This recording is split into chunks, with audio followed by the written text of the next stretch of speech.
दोस्तों, हमें ई श्रम कार्ड के फ़ायदे कैसे मिलेंगे? हम ई श्रम कार्ड क्यों बनवाएं?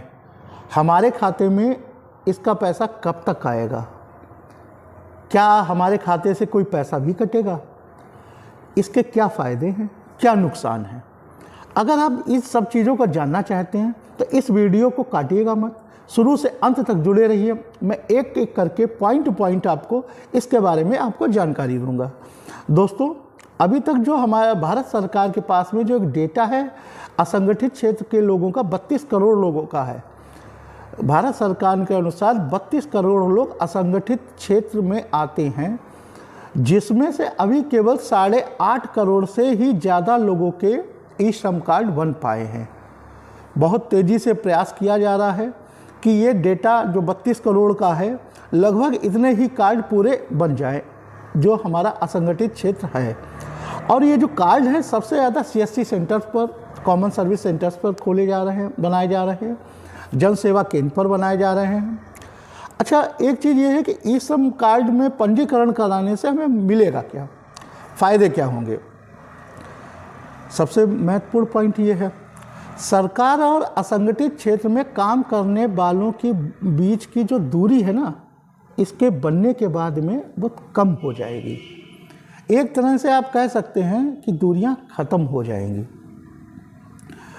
आपने अभी देखा, जैसे अभी कोविड-19 हुआ था, एक तरह से एक महामारी थी, तो ऐसी ही जो आपातकाल की स्थितियां बन जाती हैं, महामारी की स्थितियां जो बन जाती हैं, सरकार के द्वारा इन लोगों तक सीधे मदद इस ई श्रम के कार्ड के माध्यम से पहुंचाई जा सकेगी। बहुत से प्रवासी मजदूर, अभी कोविड-19 के तहत बहुत से प्रवासी मजदूरों की मृत्यु हो गई, लेकिन उनका कोई भी डेटा सरकार के पास उपलब्ध नहीं हो पाया। इस ई श्रम कार्ड के माध्यम से सरकार के पास ये भी एक डेटा रहेगा कि किस प्रदेश के कितने मजदूर काम कर रहे हैं। सभी प्रदेश सरकारों के पास में डेटा रहेगा कि उनके कितने मजदूर, असंगठित क्षेत्र के मजदूर दूसरे प्रदेश में कार्य करने गए हैं और उनके प्रदेश में प्रवासी मजदूर कितने हैं, जिससे कि किसी भी महामारी या आपदा के टाइम पर उन तक डायरेक्ट योजना का लाभ या उनको आपातकालीन सहायता पहुंचाई जा सके। साथ ही पोर्टल पर जो लोग पंजीकृत हैं, ई श्रम कार्ड के पोर्टल पर जो लोग पंजीकृत हैं, उनको सरकार के द्वारा चलाई गई योजनाएं जो उनसे संबंधित हैं, डायरेक्ट उनका लाभ दिया जा सके। अच्छा, बहुत से लोगों ने ये भ्रांतियां फैला रखी हैं कि ई श्रम कार्ड बनाने के बाद में उनके खाते से पैसा काट लिया जाएगा।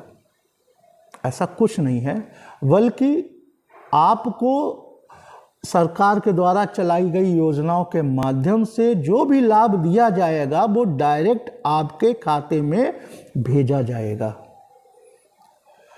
आप अगर 18 से 40 वर्ष के बीच में हैं तो आपको इस ई श्रम कार्ड के माध्यम से एक पेंशन योजना का लाभ मिल सकता है।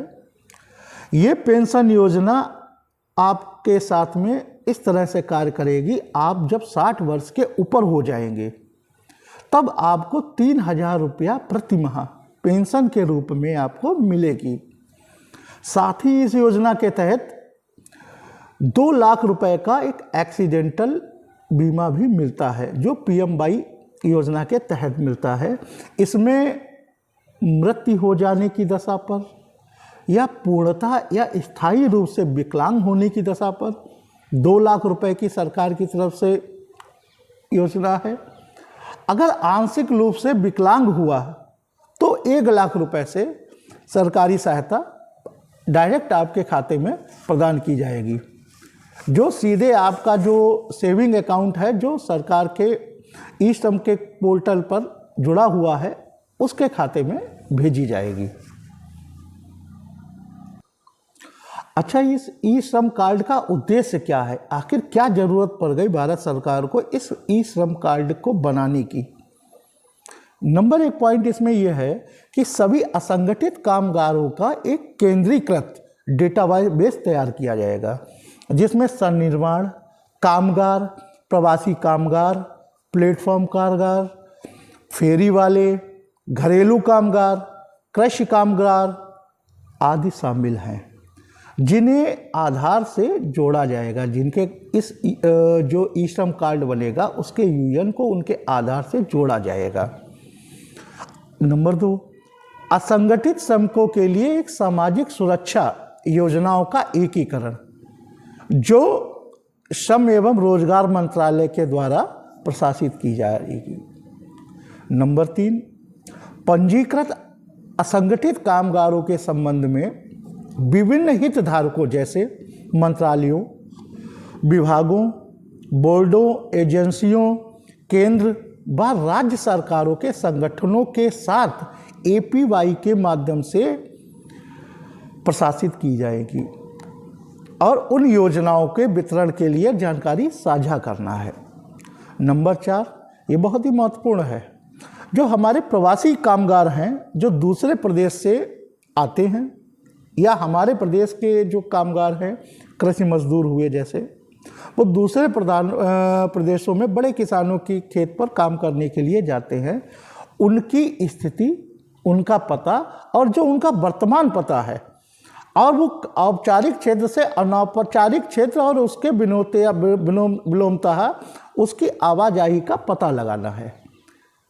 इससे एक डेटाबेस सरकार के पास रहेगा, जैसा मैंने आपको पहले बताया कि हमारे प्रदेश के कितने मजदूर हैं जो दूसरे प्रदेशों में काम कर रहे हैं, और जो दूसरे प्रदेशों के कितने प्रवासी मजदूर हैं जो हमारे प्रदेशों में काम कर रहे हैं। भविष्य में किसी भी आपदा या महामारी के टाइम पर भारत सरकार के पास में एक डेटाबेस तैयार रहेगा जिसके द्वारा उन तक सहायता पहुंचाई जा सके।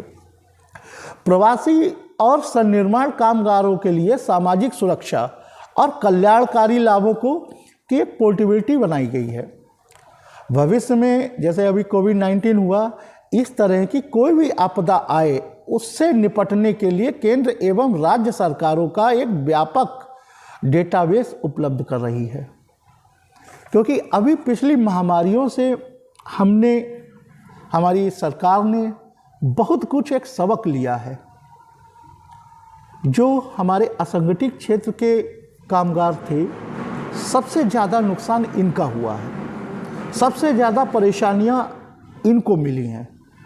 तो क्यों ना एक ऐसा डेटाबेस तैयार किया जाए जिससे हमारे देश में कितने कामगार हैं, कितने असंगठित क्षेत्र में काम करने वाले लोग हैं और वो किस कार्य में पारंगत हैं, उनके अनुसार उनके अंदर क्या कार्य करने की उनकी क्षमताएं हैं। भविष्य में जब सरकार ऐसी कोई योजना लाती है या कहीं पर इंडस्ट्रियल प्लांट तैयार करती है, तो ई श्रम कार्ड के माध्यम से, अगर आपका ई श्रम कार्ड बना हुआ है तो इसके माध्यम से आप तक संपर्क किया जाएगा और आपके लिए उचित कार्य के अवसर प्रदान किए जाएंगे। तो जो इस ई श्रम कार्ड बनवाने के लिए पात्र हैं वो जल्द से जल्द अपना ई श्रम कार्ड जरूर बनवाएं। भविष्य में ई श्रम कार्ड से मिलने वाली योजनाएं व मिलने वाले लाभों को और भी विस्तार पूर्वक बढ़ाया जाएगा। अभी तो सरकार एक डेटाबेस कलेक्ट कर रही है। मुझे उम्मीद है कि मैंने कोशिश की है कि ई श्रम कार्ड से जो आपको फ़ायदे हैं वो मैं बेहतर से बेहतर बता सकूं। नमस्कार।